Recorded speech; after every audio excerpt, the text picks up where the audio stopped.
माननीय बाचस्पति महोदय, प्रथम तो बहुत बहुत धन्यवाद जनईबी जे ये प्रश्न रे मते प्रश्न करबा पई सुयोग देइथिबा पई।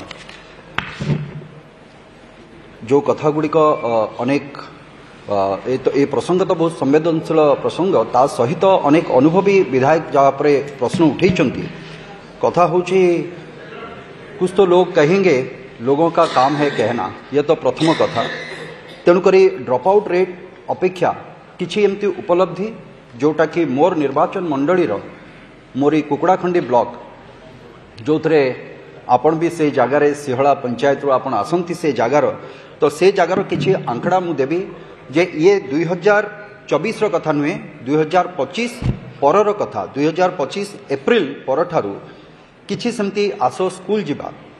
माननीय मंत्री तो विस्तृत भाव में रखिले, मु गोटे छोट ब्लॉक रो खाली गोटे कथा मु कहबी जो जगार आमर ड्रॉप आउट नेवर एनरोल्ड जो अब्स्ट्राक्ट रही संपूर्ण भाव में देखागले 331 जन पिला ड्रॉप आउट कहीकि थिले से जगार, जो जगार आज किछि सेमिति व्यक्तित्व अधिकारी प्रचेष्टा बल पाखापाखि 118 जन पिला आज पुनः स्कूल को समाने आसीचंती। एवं ता सहित जो कथा माननीय मंत्री कहते state institute of open schooling जो कथाटी कहते ता अंतर्गत पाखापाखि 22 जन पिला जो माने ड्रॉप आउट थिले, जो माने ड्रॉप आउट एवं नेवर एनरोल्ड भितर थिले 22 जन, ता भितरो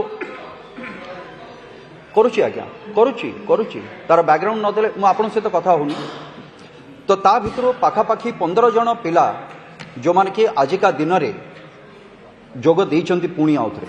तेणु करी एठी प्रश्न होची जो कथा माननीय विधायक कहले एठी जे आज्ञा आठगढ़ कहले कौन कहले बेंगली रे गोटे कौन कहले बोधे हाँ छेले घुरछे केन एखन किन्तु से रकम नहीं। 2024 पर से रकम नहीं, शुधु छेले नय छेले और मेये दुजनेई एखन स्कूल आसते चाय। आपनादेर काछे छेले छिलो, आमार काछे छेले नय, छेले मेये दुजनेई। हाँ सेटा आगे छिलो 2024 आगे, किन्तु 2025 परे आउ से घटना नहीं। एवं मोर आजिका दिन रे ड्रॉप आउट उपरे नहीं, मोर गोटे छोटिया अनुरोध रहिबो ए जगार जो माने ए प्रकार कार्य रे लिप्त अछंती पुणी थरे स्कूल को फेरे आनिबा पई एटा खाली सरकारी योजना भितरे न रखिकी किछि लोकंकर प्रचेष्टा रही जमती सीआरसीसी बीआरसीसी अनेकंकर प्रचेष्टा रही एथरे बीओ जो माने ए कार्य करूचंती। मोर आशा रहिबो जे समानंको जदी किछि गोटे टोकन ऑफ एप्रिसिएशन जदि दिया जाता, मु भावुची ए सबु कार्यक्रम सहित सेमाने आउ टिके उत्साहित होते एवं सेथिरे आउ पिलांको आनिबा पई भी सेमाने चेष्टा करन्ते। तो मोर प्रश्न ए भली किछि जिंस पई